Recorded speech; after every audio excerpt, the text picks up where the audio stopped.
14 days, no? Yeah. Oh. 14 দিনীয়া মেকুৰী পোৱালিটো দেখিছেনে ইমান মৰম লগা কিন্তু তাৰ কপালখন ইমানেই বেয়া মাকজনী এক্সিডেণ্ট নে এনেকুৱা কিবা ঢুকাই গ'ল আৰু ফেচবুকৰ এটা পোষ্টত পায় বৌয়ে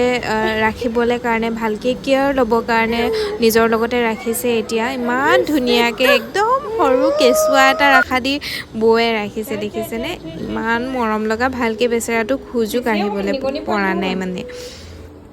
Newborn. আজি পাপেট শ্ব' ৰিহাৰ্চেল আছিলে আৰু ৰিহাৰ্চেল কৰিবলৈ আহোঁতে এই ভাত খাবলৈ মানে ভাত খোৱা লাঞ্চ ব্ৰেকত আহোঁতে বৌহঁতৰ ঘৰত মেকুৰী পোৱালিটো দেখিলোঁ আচলতে ৰিহাৰ্চেল কৰি থাকোঁতে ভিডিঅ' ইমান কৰা নাযায় সেইকাৰণে খোৱা বোৱাৰ ভিডিঅ'খিনিহে থাকেগৈ বহুত দিনৰ মূৰত ছাৰৰ লগত ভাত খাইছোঁ মানে আজিকালি অফিচতে ৰিহাৰ্চেল কৰা যায় যে সেইকাৰণে খানাও বাহিৰতে খোৱা যায় বহুত দিনৰ মূৰত ঘৰত খাব আহিছোঁ আৰু লগতে ইয়াকো খুওৱা টাইম হৈ গ'ল দেখিছেনে একদম কেঁচুৱা এটা খুওৱা নিচিনাকৈ গাখীৰ খুৱাই আছে আৰু আকৌ আহিলোঁ ৰিহাৰ্চেল কৰিলোঁ অলপমান তাৰপিছত আকৌ গধূলি চাহ খোৱাৰ সময় কৈছে মই ভিডিঅ' কৰা নহয় ৰিহাৰ্চেল কৰি থকা সময়ত চাহ খাবলৈও বৌয়ে ঠিকছে এক টোপোলা বস্তু আনি দিছে মুঠতে খোৱাই কাম আৰু